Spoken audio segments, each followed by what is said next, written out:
Coucou les chats, bienvenue dans cette nouvelle vidéo.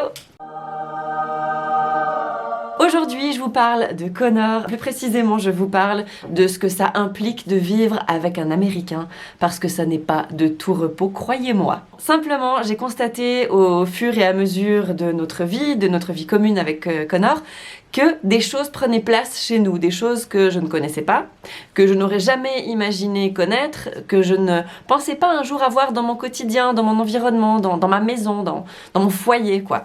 En fait, un Américain qui vient vraiment des États-Unis et qui débarque un petit peu ici comme un expat a des habitudes qu'il a vraiment beaucoup de mal à changer. Alors ce qui est génial, c'est qu'il vient avec sa culture, il m'emmène du Thanksgiving, enfin plein de trucs vraiment très très cool, qu'on fête du coup, mais avec beaucoup d'émotion, avec beaucoup de passion, vraiment, c'est important. Mais il vient aussi avec des habitudes un peu étranges, des objets, plutôt des choses dont il ne peut pas se passer. Donc voilà, je vais vous présenter un petit peu les choses qui ont atterri chez moi depuis que je suis avec Connor, les éléments qui font maintenant partie de mon quotidien aussi, parce que je partage mon quotidien avec un Américain. Et pour le coup, on part en caméra embarquée. Comme ça, je vais pouvoir vous montrer les trucs à la maison. Parce qu'il y en a un petit peu partout, vous verrez. Ils s'aiment comme le petit poussé. Le premier arrêt qu'on fait, c'est dans la salle de bain. Donc, pardon pour le chenille, hein, c'est... voilà. Dans la salle de bain, il y a un truc indispensable qui vient des États-Unis et dont on ne peut pas se passer, enfin surtout Connor, c'est ça. C'est le dentifrice de la marque Crest. Crest, c'est une religion aux États-Unis et du coup, si on n'a pas de dentifrice Crest, il a l'impression que ça ne brosse pas bien les dents. Donc voilà, à chaque fois qu'on va aux États-Unis, on ramène plein de dentifrices de cette marque. On continue. Frank's Hot Sauce, it's the jalapeno pepper sauce. No. Ah, The thing is good. It's not as well known. c'est quoi ça, Frank's Hot Sauce? Frank's hot sauce. It's also a kind of pepper sauce. It's this one. Ah, c'est celle que tu mets sur le poulet? Oui. Ah voilà. Bon, autre chose dont on ne peut pas se passer, enfin lui, là vraiment je parle pour lui parce que moi j'aime pas ce qui est épicé, c'est cette sauce, la Frank's Hot Sauce. Pareil, à chaque fois qu'on va aux États-Unis, on ramène des bouteilles de ça et il en mange systématiquement avec son poulet. Il ne peut pas manger de poulet sans que ce soit avec cette sauce. Voilà, moi ça m'arrache la gueule, clairement. Toujours dans la cuisine, il y a un truc aussi qui est indispensable pour tout Américain qui se respecte apparemment, hein, c'est le beurre de cacahuète. Et là encore, il faut une marque en particulier. On peut pas prendre un beurre de cacahuète d'ici. Il faut ce beurre de cacahuète là, de préférence. Donc pareil, en fait, à chaque fois qu'on rentre des États-Unis, on a une valise qui est pleine de bouffe. Donc ça, c'est hyper important, cette marque, Jif, je sais pas comment on prononce. Toujours dans la cuisine, hein, je pense qu'on pourrait carrément faire cette vidéo dans la cuisine. Je vais vous montrer. Je sais pas si vous voyez.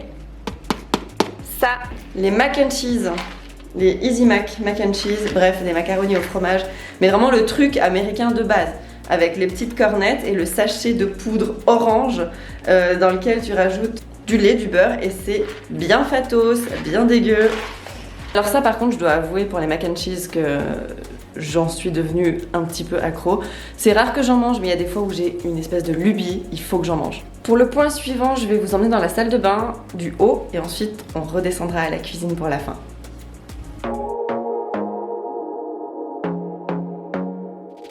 Autre chose dont mon Américain de mari ne peut pas se passer, c'est ça, les médicaments. Il faut que ce soit des médicaments américains. Je vous jure que si je lui donne un médicament genre un Dafalgan, enfin un truc suisse ou un truc d'ici, il va avoir l'impression que ça marche pas, que ça fait pas effet, qu'il sera pas soigné. Donc du coup, à chaque fois, on fait aussi le plein de médicaments. Même pour les enfants, tout ce qui est paracétamol, etc. On achète tout aux États-Unis. Tout ce qui est antitussif, bref, pour la fièvre, pour comment on dit, les pain... les antidouleurs, etc. pour le mal de tête, c'est toujours Advil, Aleve, enfin vraiment toutes les marques américaines. Donc voilà, c'est notre petite pharmacie américaine. Et c'est vrai que, je sais pas, maintenant je me suis habituée. Si j'ai mal à la tête, je vais prendre un Advil. Et pourtant, je sais très bien que les médicaments qu'on a ici font effet, mais bon, comme on a la pharmacie qui est... Wow! Dis donc, quelle lumière! Comme on a la pharmacie qui est remplie de produits américains, bah, du coup je préfère les utiliser et ils fonctionnent très bien. Mais je sais qu'il y a une fois par exemple j'avais donné à un des enfants un Algifor je crois, de l'Algifor, donc c'est quelque chose qu'on vend ici.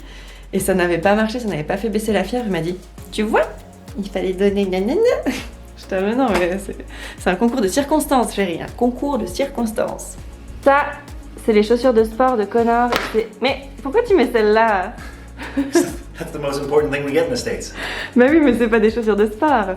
Ça, c'est les Rainbow. Pour moi, c'est les chaussures, enfin les tongs les plus moches de l'histoire des tongs, mais apparemment c'est les meilleures tongs du monde et voilà. Lifetime guarantee. Voilà, elles sont garanties à vie. Mon cul, je l'ai déjà vu en jeter à la poubelle, donc garantie à vie. T'as déjà jeté des chaussures comme ça à la poubelle? You throw them out. C'est pas vrai. I'd still be wearing them. C'est pas vrai. Bref, et sinon chaussures de sport indispensables. Il faut qu'on en achète à chaque fois qu'on va aux États-Unis. Je suis presque sûre qu'on pourrait trouver les mêmes ici, mais enfin voilà, enfin vraiment des marques américaines. Black ones. Non mais je rêve, qu'est-ce qui m'amène? Ah bah encore une autre paire moche de tongs de la marque Rainbow. Well, those have been worn. Non, elles You can sont, see how durable they are. elles sont très très moches. Non, c'est super moche. Du coup j'en ai reçu de ma belle-mère, je les ai jamais portées, mais je peux pas les porter, c'est... You're super moche. Eh, poète poète. Ouais, j'ai reçu une paire de Rainbow de la part de ma belle-mère, parce que voilà, là-bas c'est une institution, tout le monde porte des Rainbow, mais je trouve ça trop moche. Du coup, je suis sûre qu'elle regarderait cette vidéo en plus. Belle maman, tu sais que je t'aime. Et le dernier truc qui a envahi mon quotidien, et là on peut vraiment parler d'envahissement, parce que c'est quelque chose qui me tape sur le système tous les jours de ma vie. Tous les jours je m'en plains. Ceux qui me connaissent, ceux qui sont déjà venus chez moi savent très bien de quoi je veux parler, mais vraiment parce que ça me prend le chou. Et là, étonnamment, bien sûr, je fais une vidéo, elle s'allume pas quoi. C'est une machine qui fait beaucoup de bruit, qui est très énervante, que je déteste et que pourtant j'adore quand il s'agit de boire une boisson très fraîche. C'est une machine à glaçons. La voici, la voilà, notre machine à glaçons, voilà, qui fait des glaçons toute la journée, c'est super. Bref, c'est insupportable. Là, évidemment, elle ne fait pas de bruit, hein, vu que je fais la vidéo, ça serait trop facile sinon. Mais il faut savoir que cette petite chose a déjà été le sujet de nombreuses discordes entre Connor et moi. Elle me casse la tête, franchement, à chaque fois qu'elle s'allume, j'ai envie de l'acheter par la fenêtre. Bon, bah je crois qu'on a fait le tour des choses dont Connor ne peut pas se passer, des choses américaines, des choses qu'il a l'habitude d'utiliser là-bas et que du coup il a introduit ici chez nous, qui font partie de notre quotidien.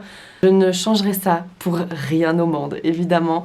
Je trouve ça hyper drôle d'avoir ces produits-là à la maison. Et du coup, bah, c'est toujours un peu étonnant pour les gens qui viennent chez nous de dire mais pourquoi c'est quoi cette marque de dentifrice, c'est quoi ces chaussures, c'est quoi cette machine? Ça, c'est le truc qui intrigue le plus les gens quand ils arrivent chez nous. C'est quoi ce machin? C'est quoi qui fait du bruit comme ça? Ouais, souvent ça ressort. Il n'y a pas que moi qui se plaint du bruit. Mais enfin voilà, c'est tout ça qui me fait rire en fait dans les habitudes de Connor. Il ne peut pas s'en passer. Et je pense que si moi un jour j'habite aux États-Unis, si on décide de déménager là-bas, il y aura certainement des trucs indispensables à ma survie que j'aurai là-bas. Genre par exemple un caclon à fondue, de quoi faire une fondue, de quoi faire une raclette, c'est sûr que j'aurai le matériel là-bas. Des produits Ovomaltine, c'est sûr que j'en aurai. Enfin voilà, il y a des trucs indispensables à ma survie, du thé froid de la Migros aussi. Bref, j'emmènerai ces trucs-là avec moi quand je viendrai en voyage en Suisse, c'est certain. Voilà, c'est tout pour aujourd'hui. Je voulais vous en parler parce que vous me posez très souvent la question de ce que ça fait d'être marié avec un Américain, qu'est-ce que ça change au quotidien, etc. Il y a beaucoup de questions aussi par rapport à la langue, la différence de langue entre lui et moi. Vous remarquez évidemment dans mes stories sur Instagram qu'il parle anglais. Là encore, vous l'avez entendu, il parle anglais. Il parle français, mais dans sa tête.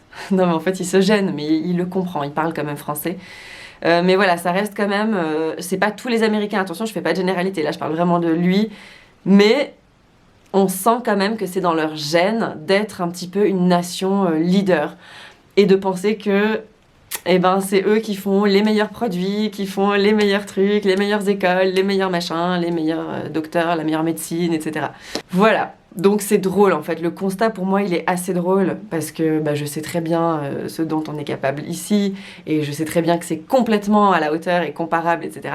Mais enfin voilà, je trouvais ça marrant. Si vous avez des questions, n'hésitez pas. Si vous avez des questions adressées à Connor, n'hésitez pas aussi, je lui poserai et je vous y répondrai.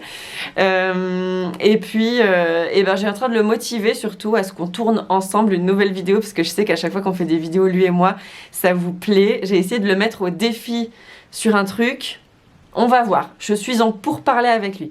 Mais bon, lui, c'est quelqu'un de timide. Hein. Devant la caméra, c'est plutôt moi. Lui, il préfère rester derrière. Donc, en général, s'il apparaît avec moi dans une vidéo, il fait quand même un gros effort sur lui-même. Et c'est pas facile quand on est timide. Si vous êtes timide, vous savez de quoi je parle. Voilà. Je vous fais plein de gros bisous. En tout cas, merci d'avoir regardé cette vidéo. Si elle vous a plu, vous mettez un petit pouce bleu. N'oubliez pas de vous abonner à ma chaîne. Je vous dis à la semaine prochaine pour une nouvelle vidéo. Salut les chats! Wow.